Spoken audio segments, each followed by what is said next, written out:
तुच्छ इच्छाओं को काटता जा और एकांतवास करके कुछ अभ्यास कर, सादृश्य योग कर। कोई मुर्दा जाता हो तो मन को बता। बुद्ध अपने प्यारे भक्तों को कहते, अगर मेरा शिष्य होना है, भिक्षुक होना है, तो 6 महीने जाकर शमशान में निवास करो।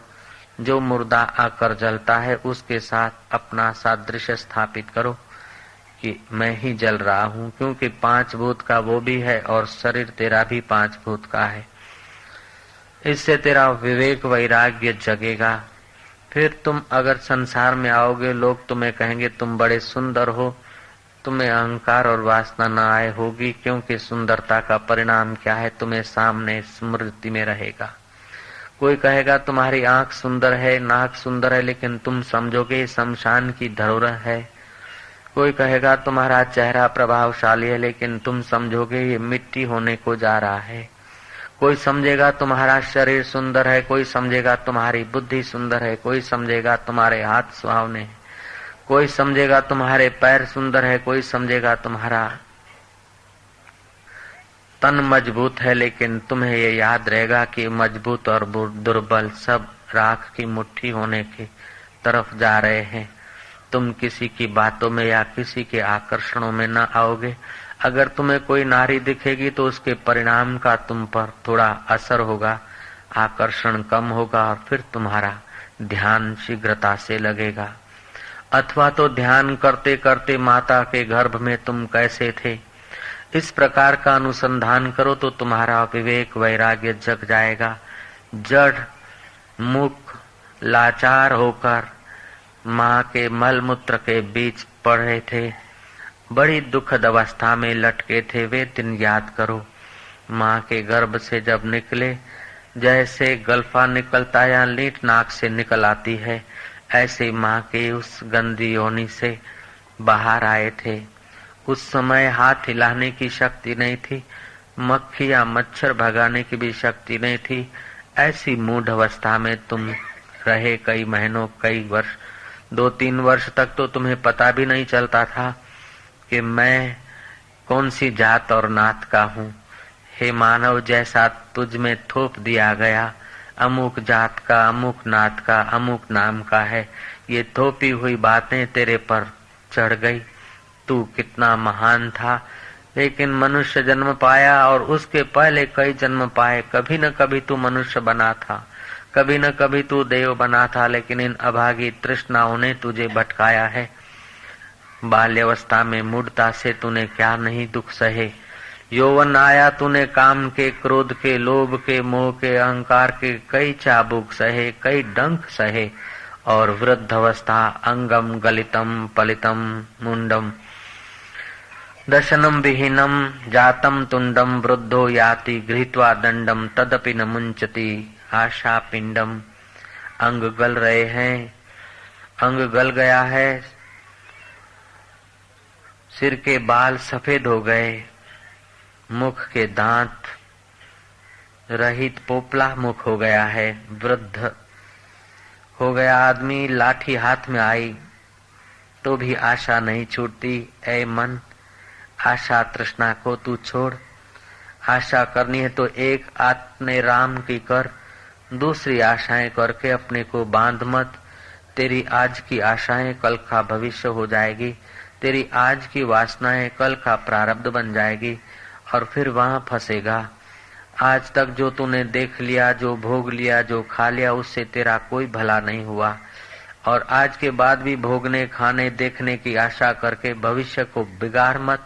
अगर आशा नहीं छूटती है तो यह आशा कर कि मुझे आत्म पद की प्राप्ति कब होगी, मैं अपने परमात्मा पद में कब विश्रांति पाऊंगा, मैं जीते जी अपने अमरता का साक्षात्कार कब करूंगा। इस प्रकार का चिंतन करके हे मानव, तू आशा रहित हो और अपने राम में गोता मार। उदालक की नाई लंबा श्वास ले, थोड़ी देर रोक, अकार उकार मकार स्थूल सूक्ष्म और कारण, इनसे पार अर्ध मात्रा में स्थित हो। ऐसा तू प्रतिदिन अभ्यास कर तो तू दूसरों को पवित्र करने वाला होगा, लेकिन हे भोला मानव, मैं दूसरों को पवित्र करने वाला हो जाऊं और पूजा जाऊं, ये आशा करके तू अपना बंधन मत बनाना। दूसरे तो है नहीं, दूसरों में जो मैं बस रहा हूं, मैं अपने को सर्वत्र निहार सकूं। मैं आशा रहित, जैसे भगवान शंभ सदाशिव अपने सहज स्वरूप में स्थित हैं, शंकर सहज स्वरूप संभारा, लागी समाधि अखंड अपारा। जैसे भगवान नारायण अपने स्वरूप में विराजते हैं, जैसे ब्रह्मा जी वर्षों पर्यंत अपने स्वरूप में समाहित होते हैं, ऐसे ही मैं भी योगेश्वरों की नाई, ज्ञानेश्वर महाराज की नाई, लीलाशाह बापू की नाई, शंकराचार्य की नाई, जनक की नाई, उदालक की नाई अपने स्वरूप में विश्रांति पाऊं, ऐसी ही इच्छा करना। और कोई प्रलोभन आ जाए तो मानो तू फंसना नहीं, और कोई प्रकाश या चमत्कार दिख जाए, ठीक है, साधारण मनुष्यों की अपेक्षा वो सिद्धाइयां अच्छी है, लेकिन तू इन सिद्धाइयों में भी मत रहना।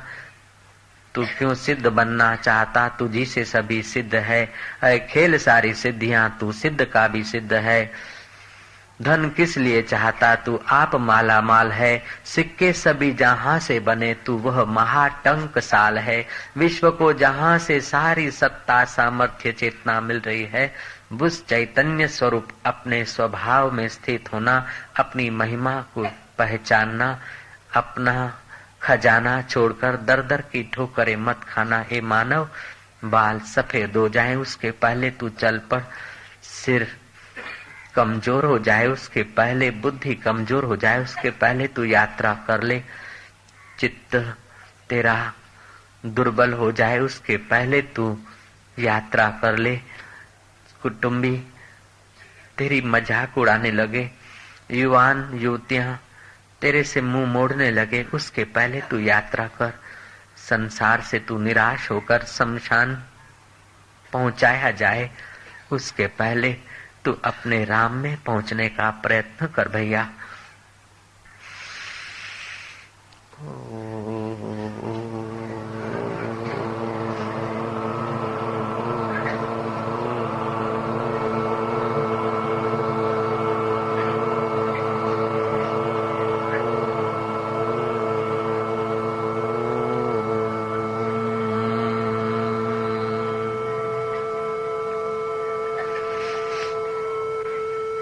महाभाग्यशाली उदालक की नाई, आप भी मूल बंद, उड़ान बंद, जालंधर बंद करते हुए ओमकार का गुंजन करते करते उस अर्ध मात्रा में स्थित होने का यत्न करो। आप देखते देखते निष्पाप होने लगेंगे, आप थोड़े ही समय में निर्दुख होने लगेंगे, आप थोड़े ही समय में नारायण के प्यारे होने लगेंगे, आप थोड़े ही समय में तृष्णा रहित पुरुषों की नाई शोभायमान होने लगेंगे।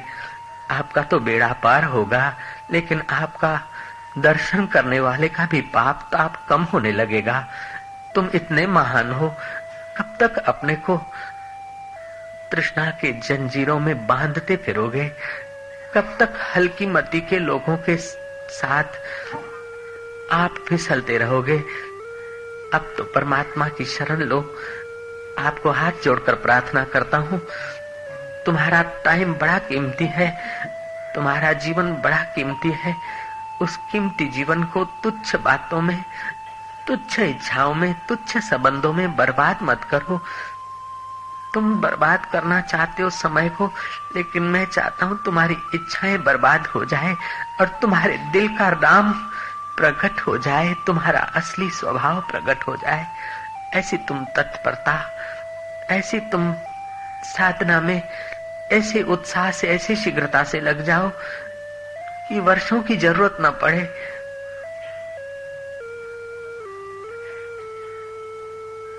वर्षों का अंधेरा गुफा में हो, लेकिन प्रकाश करने में वर्ष नहीं लगते। अंधेरे को भगाने के लिए वर्षों की जरूरत नहीं है, अंधेरा भगाने के लिए बस तत्परता चाहिए। दिया चाहिए, तेल चाहिए, बाट चाहिए, दिया सलाई चाहिए। दिया तो तुम्हारे पास है, मनुष्य शरीर रूपी दिया तो है, इसमें साधना का तेल भरते जाओ, संयम की बाट धरते जाओ और संत पुरुषों के प्रकाश से अपने उस चिराग को जलाओ। उस दिए को जलाओ, फिर तुम्हारे आगे सारे विश्व की चीजें प्रकाशित हो जाएगी। प्रकाश में सारे घर की चीजें दिखने लगती है। ऐसे तुम्हारे बुद्धि का प्रकाश बढ़ाते जाओ, तुम्हें सब ठीक ठीक मालूम होने लगेगा।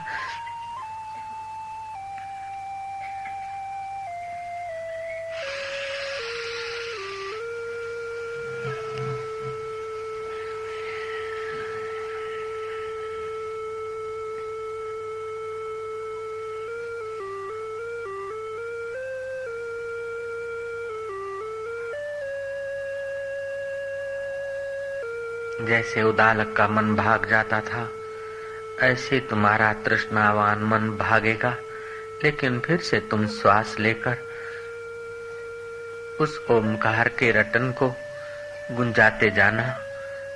फिर उस अर्धमात्रा को अथवा ओमकार को अथवा जिस भगवान या गुरु को मानते हैं उसको अपने भ्रू मध्य में निहारते जाना अथवा उसको हृदय में स्थापित करते जाना। मन फिर आंख खोलने की इच्छा करे, उसे समझा देना कि रे क्या देखना है, जिससे देखा जाता है उसी को तू देख।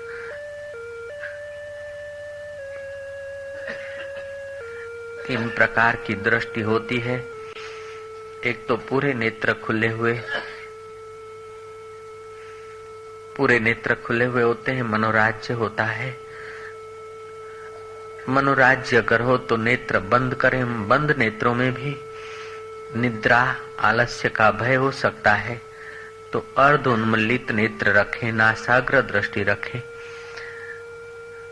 खुले नेत्र, अर्धोन्मीलित नेत्र और बंद नेत्र जैसे भी ठीक लगे, लेकिन तुम तो ज्ञान के नेत्र खोलने के लिए तत्पर रहना, परमात्मा में विश्रांति पाने के लिए तत्पर रहना।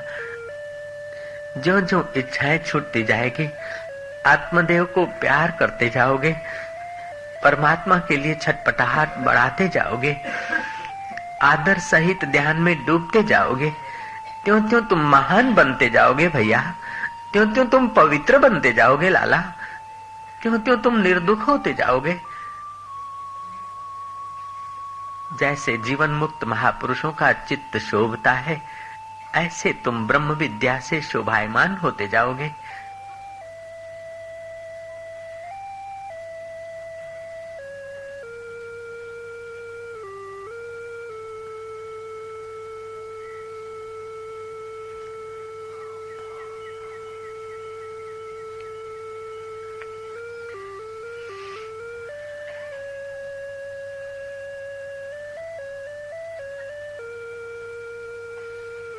हम उसी परमात्मा का ध्यान करते हैं जिसका उदालक ने ध्यान किया था। हम उसी ईश्वर का ध्यान करते हैं जिस चैतन्य स्वरूप परमात्मा से सृष्टि की उत्पत्ति होती है, स्थिति होती है, लय होता है, फिर भी तनिक भी उसमें फेरफार नहीं होता। ऐसे पूर्ण स्वरूप में ए हमारे मन तू विश्रांति पाले। तेरे कहने से हम विषय विकारों में भटक रहे थे, न तुझे शांति मिली न हमें शांति मिली। अब तो शंकराचार्य के, श्री कृष्ण के, श्री राम के और वेद भगवान के वचनों और संतों के वचनों के कहने के अनुसार हे मेरे मन, तू तृष्णा छोड़, तू वासनाएं छोड़, तेरा भला हो जाएगा, तेरा मंगल हो जाएगा, तेरा कल्याण हो जाएगा। अरे तेरे पास आने वालों का कल्याण हो जाएगा। तू ऐसा मधुर बनेगा, ऐसा पवित्र हो जाएगा। तू इच्छाओं का त्याग कर मेरे मित्र, मेरे मन, तू वासनाओं का त्याग करता जा, निर्वासनिक होता जा। नारायण में स्नेह करेगा तो निर्वासनिक होता जाएगा। अपने परमात्मा पद को प्यार करेगा तो निर्वासनिक होता जाएगा। तो दिल में आराम करता जाएगा तो निर्वासनिक होता जाएगा। मेरे मन क्यों अपने को सताता है, वासना में क्यों अपने को जलाता है, झुलसाता है। इस संसार ने किसी को पूरा सुख नहीं दिया। संसारी विषयों से सुख लेने की इच्छा, वासना, यही तेरा बंधन है मेरे मित्र। सुख लेने की इच्छा वासना छोड़ते ही तेरी योग्यताएं बढ़ने लगती है। और प्रारब्ध वेग से अपने आप सुख सुविधाएं तेरे इर्द गिर्द मंडारती है। तू शरीर से आलसी मत हो, तू मन से वासना का पुतला मत बन, तू बुद्धि से मंद निर्णय वाला मत बन। बुद्धि को अध्यात्म ज्ञान से भर दे, अंतःकरण को परमात्मा प्यार से भर दे और तन को पवित्र पुरुषार्थ से भर दे। वह तन धन्य है जो परमात्मा समाधि का पुरुषार्थ करता है, जो परहित के लिए तन चलता है। आद्य शंकराचार्य कहते हैं कि तृष्णा पोषने के कर्मों को त्याग दो, निर्वासनिक होकर प्रभु की पूजा के निमित्त, प्रभु की प्रसन्नता के निमित्त कर्म करो। वासना पोषने के लिए कर्म नहीं, अहंकार बढ़ाने के लिए कर्म नहीं, अहंकार मिटाने के लिए कर्म करो। अच्छा कहलाने के लिए कर्म नहीं, अच्छा बनने के लिए कर्म करो।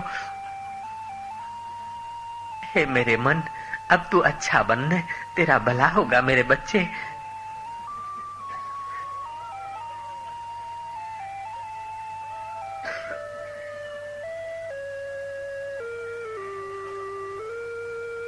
फिर मन इधर उधर भाग जाएगा, फिर उसे प्यार से, पुचकार से, कभी आंख दिखाकर, कभी प्यार करके, जैसे बच्चे को चलाया जाता है, ऐसे ही अपने मन को कभी स्नेह से तो कभी ताड़न से अपने प्रियतम के द्वार ले आओ। उसको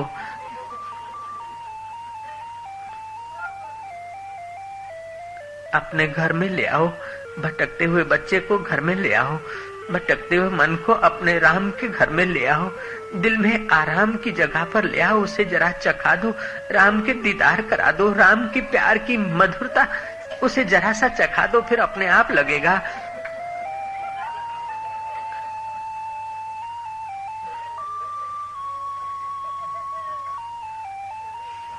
नहीं तो उसे समझाओ।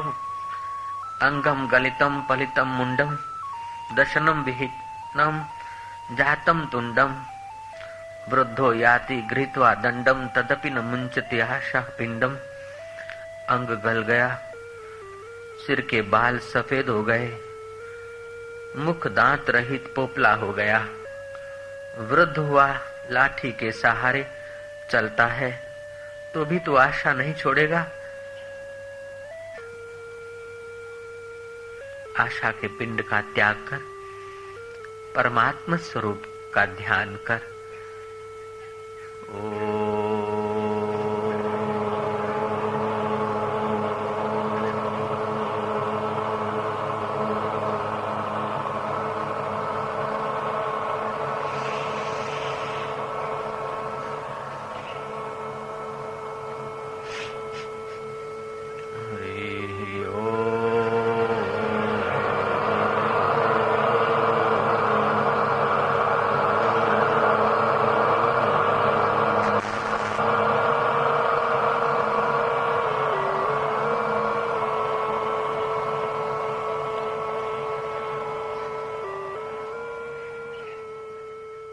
निरालंबो शोभते बुद्धा। अष्टावक्र ने कहा राजा जनक को, वह बुद्ध पुरुष निरालंब है, शोभायमान होता है। मन क्यों नहीं लगता कि आशा तृष्णाओं के कारण ही मन परमात्मा में नहीं लगता। जो जो दुख हैं, पीड़ाएं हैं, विकार हैं, वो आशा तृष्णा से ही पैदा होते हैं। आशा तृष्णा को क्षीण करने का यत्न करना मानो अपने को वास्तविक में उन्नत करना है, और आशा तृष्णा के पीछे पड़ना मानो अपने जीवन को सताना है। हम कहीं कुछ किए बिना रहते नहीं, इसलिए लगता है कि परमात्मा को पाने के लिए भी कुछ करना पड़ेगा। हकीकत में ये धारणा हम लोगों की गलत है। परमात्मा को पाने के लिए कुछ करना नहीं है। कुछ पाकर हमारी आदत होती है, सुखद वस्तुओं को पाने की आदत दुखद परिस्थितियों को मिटाने की मेहनत और सुखद वस्तुओं को थामने की इच्छा, इन्हीं में सारी इच्छाएं होती है। कुछ पाने की इच्छा, कुछ छोड़ने की इच्छा और कुछ रखने की इच्छा। हकीकत में परमात्मा ऐसी वस्तु नहीं जो कहीं बाहर से पाना है, और ऐसी वस्तु नहीं कि उसको छोड़ना है या उसे थामने के लिए यत्न करना है। ये भ्रांति है कि कुछ पकड़ के, कुछ छोड़कर, कुछ थाम कर सुखी होंगे। ये अज्ञान से भ्रांति कुशी। कुछ पाकर, कुछ छोड़कर, कुछ थाम कर सुखी होंगे, ये अज्ञान से पैदा हुआ है। ध्यान से सुने, बात जरा सूक्ष्म है, साधारण आदमी को रस नहीं आएगा, लेकिन ये सारे रस जहां से आते हैं वहां पहुंचने की बात है। सारी आशाओं के मूल में क्या होता है कि कुछ पा ले, जिससे सुख मिलता है उसको पा ले, जिससे दुख मिलता है उसको हटा दे, और जिससे सुख मिलता है उसको रोक दे, जाए नहीं। तो पाना, छोड़ना और रोकना, इन तीन में लगते हम लोग। पाने की इच्छा के पीछे खोपड़ी सफेद हो जाती है, लेकिन सब मनोवांछित इच्छाएं पूर्ण होती नहीं। अगर होती है तो हजार हजार और बढ़ जाती है। छोड़ते छोड़ते छोड़ते दुख आज तक छूटे नहीं। आयुष्य छूट गया, तंदुरुस्ती छूट गई, श्वास छूट गए, लेकिन दुख नहीं छूटा। रखते रखते रखते वैसी कोई चीज हमारी इच्छा के अनुसार रही नहीं, और रही तो भी शांति मिली नहीं। तो कुछ पाने को, कुछ रखने को और कुछ छोड़ने को, ये जो यत्न करते हैं, इससे आदमी हार जाता है। हम जो चाहते हैं वो होता नहीं, जो होता है वो भाता नहीं, जो भाता है वो टिकता नहीं। ये बिल्कुल सबके अनुभव की बात है। फिर भी अल्प वासना अथवा अल्पमति के अनुसार हम कुछ पाना चाहते, कुछ रखना चाहते और कुछ छोड़ना चाहते। इस बात को हटाने के लिए जिससे पाने की इच्छा पैदा होती है, उस मन को जहां से सत्ता मिलती है उसको पाने की इच्छा करो, और उसको पाने में जो अड़चन आती है उन इच्छाओं को हटाने की इच्छा करो। और रोकने की जो सुखद अवस्थाओं, रोकने की जहां से इच्छाएं पैदा होती है मन से, उस मन का जो मूल सदा रुका हुआ है, उस रुके हुए में रुक जाओ तो बेड़ा पार हो जाए। योगी का योग सफल हो जाएगा, ज्ञानी का ज्ञान निखर उठेगा, भक्त की भक्ति सार्थक हो जाएगी, निष्काम कर्म करने वाले का कर्म योग सिद्ध हो जाएगा। केवल इतना कर ले। जिस मन में पाने की, छोड़ने की और थामने की इच्छाएं हैं, जो पवा पवाया है, उसकी महिमा उसको बताओ, और उसकी महिमा से हट जाता है, उस हटने की बातों को हटाने में लगा दो। और जो सदा मिला मिलाया है, जिसका तुम एक मिनट तक त्याग नहीं कर सकते, वो इतना सुंदर है, इतना मधुर है, इतना पावन है कि एक जरा सी झांकी भी मिल जाए ना तुम्हें, तुम्हारा सारा धन दौलत विद्या ये वो इंद्र पद भी तुम्हें छोटा लगे, वो ऐसा मधुर है। और एक बार केवल 2 मिनट के लिए, 2 क्षण के लिए उसमें स्थिति हो जाए तो तुम्हें कुछ स्थिर करने की इच्छा न होगी, कुछ पाने की इच्छा न होगी, कुछ हटाने की इच्छा न होगी। सहज में तुम्हारे द्वारा होता जाएगा। तुम्हारी इच्छाओं से अगर सब कुछ होता तो आंख के पोपचे क्या तुम अपनी इच्छा से चलाते हो क्या? अपने आप चल रहे हैं, आंख की पलकें अपने आप गिर रही है, चल रही, श्वास अपने आप चल रहा है। जन्म तुम्हारे हाथ की बात नहीं, मौत तुम्हारे हाथ की बात नहीं, छपड़े को सफेद होने के से रोकना तुम्हारे हाथ की बात नहीं, बुढ़ापे को रोक देना तुम्हारे हाथ की बात नहीं। तो फिर बाकी तुम्हारे हाथ में है ही क्या? जब तुम्हारे हाथ में कुछ नहीं तो तुम पकड़ने, छोड़ने और थामने के झंझट में पड़ते क्यों? यथा योग, उसका मतलब आलस्य नहीं, उसका मतलब प्रमाद नहीं, लेकिन उसका मतलब है कि इच्छाओं को पोष के सुखी होने की लालच को छोड़ दो, आप स्वयं सुख स्वरूप हो जाओगे। इच्छाओं से ये हटाकर फिर सुखी होऊंगा, ये गरीबी हटाऊंगा तब सुखी होऊंगा, ये दुश्मन हटेगा तब सुखी होऊंगा, ये मित्र आ जाएगा तब सुखी होऊंगा, इससे आप अपने को सता रहे। कुछ आने से, कुछ पाने से, कुछ जाने से तुम्हारे सुख का संबंध क्षणिक है, वो मनोगत है। और जिससे कुछ दिखता है, पाया जाता है, उसके साथ तुम्हारा संबंध शाश्वत है। तो तुम्हारा जिससे शाश्वत संबंध है, आनंदमय कोश के भी पार, उसमें अगर तुम आदर सहित गोता मारने का विचार से गोता मारने का आयास करो तो कुछ पाना, कुछ पकड़ना, कुछ त्यागना, ये मजदूरी नहीं करनी पड़ेगी। जो प्रारब्ध वेग में होगा उस प्रकार शरीर की चेष्टा, पुरुषार्थ होता जाएगा।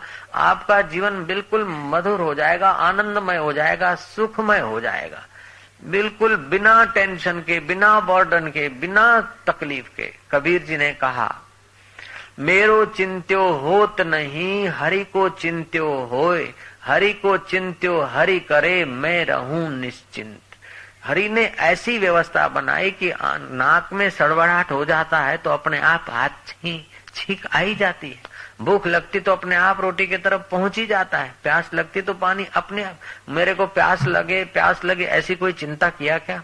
मेरे को नींद आए ऐसी इच्छा जब तक चालू होगी तब तक प्राकृतिक नींद भी तो नहीं आएगी। मेरे को भूख लगे उसकी चिंता करोगे तो भूख वो बढ़िया नहीं लगी। मेरे को सुख मिले, मेरे को ये मिले, मेरे को वो मिले, ऐसी जब इच्छाएं आती कि मिलेगा तो आखिर कब तक, कहां तक।